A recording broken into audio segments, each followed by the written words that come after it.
Duhet kemi parasysh një gjë për shkak që Pakistani në këtë rast është një aleat, strategjik i Arabisë Saudite, sepse kanë vitin e kaluar kanë nënshkruar një traktat për shëndime reciproke ushtarake. Kështu që në këtë rast Pakistani nuk është domethënë aq asnjënës në këtë histori, domethënë pra në këtë histori negociata që flasim, pra duhet të ketë një pozicion relativisht për shkak të harmonizuar deri diku me Arabinë Saudite, domethënë dhe dëgjojmë pra dhe lexojmë në media që në vendet e gjirit të rast Arabia Saudite kryesisht janë për vazhdimin e kësaj lufte, sepse janë me të drejtë më shumë të friksuar nga domethënë një tërheqje e mundshme amerikane pa arritur objektivat e vendosura kur kjo ndërhyrje filloi. Ndërkohë, ju e prekët në nisje të kësaj bisede që Donald Trump dje nuk foli për paralajmërimet e bëra gati 24 orë më parë për rolin e Shtetet Bashkuara të Amerikës në NATO, por ju si ju duk paralajmërimi se po e shqyrtojmë në mënyrë serioze daljen nga aleanca ushtarake. Thjesht në pjesë të retorikës që ai e ka përmendur edhe kohë më parë, duhet thënë, por me këtë krizën e Iranit duhet sigurisht edhe më e fortë. Të them të drejtën, kjo ishte pjesa që unë po i kushtosha më shumë vëmendje, domethënë pra në fjalën e presidentit Trump, duke qenë se kam punuar shumë vite domethënë për hyrjen e Shqipërisë në NATO dhe natyrisht që për mua është mjaft trishtuese domethënë që të shoh që Aleanca Atlantike të ndodhet në vitin e 77 ekzistencës në një krizë të tillë domethënë ekzistenciale ku diskutohet apo jo nëse do vazhdojë të ekzistojë. Presidenti Trump nuk e ka fshirur asnjëherë domethënë flas për shkak mos pëlqimin e tij për Aleancën Atlantike. Duhet përmendur që në vitin 2018 domethënë ai kërcënoi domethënë pra me daljen domethënë atëherë aleatët e Amerikës nga NATO-ja në rast se nuk do paguanin 2% që ishte pra zotimi i Walesit në vitin 2014. Njerëz që kanë punuar me të, pra ish-këshilltar të tij, kanë thënë që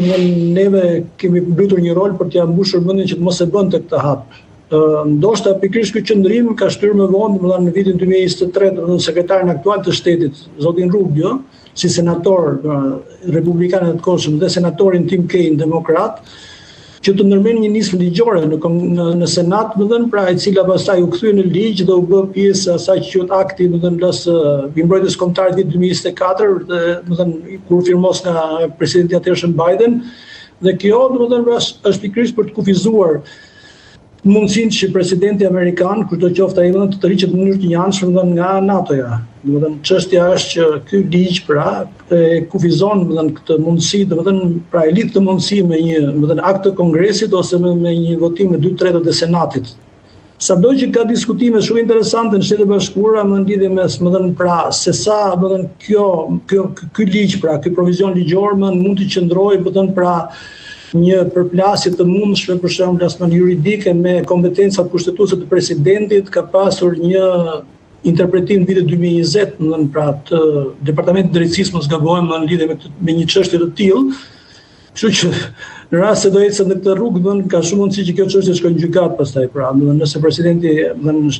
Trump do të mund ta nxjerrë domethënë pra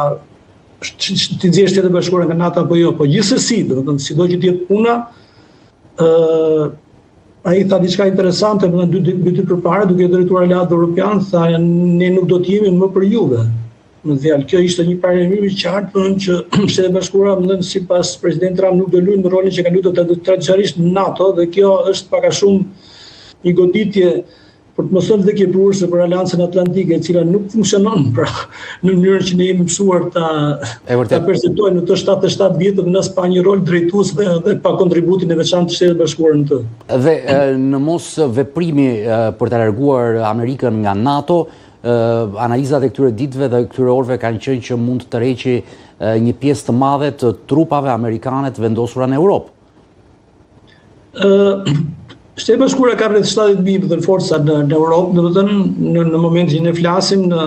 mos gabohem 31 baza permanente pra në territorin evropian dhe 19 instalime ushtarake. Kështu që nëse ky proces do fillojë, domethënë pra do konsolidohet ashtu siç përmendi dhe sekretari i shtetit Rubio, i cili është dhe këshilltari i sigurisë kombëtare, duhet të thënë, nuk do jetë një proces i lehtë as për Shtetet Bashkuara të Amerikës dhe nuk do jetë një proces më i shkurtër, sepse lëvizja e kaq shumë njerëzve, domethënë pra heqja nga një pozicion i caktuar, domethënë nga vendet ku ata kanë jetuar, domethënë pra për shembull pra trupat amerikane që nga lufta e dytë botërore, nga instalime që ndoshta domethënë janë edhe të blera tashmë në Shtetet Bashkuara të Amerikës, për sa i përket domethënë territorit e kanë fjalën. nuk është një proces aq i lehtë, domethënë është një proces dhe i kushtueshëm,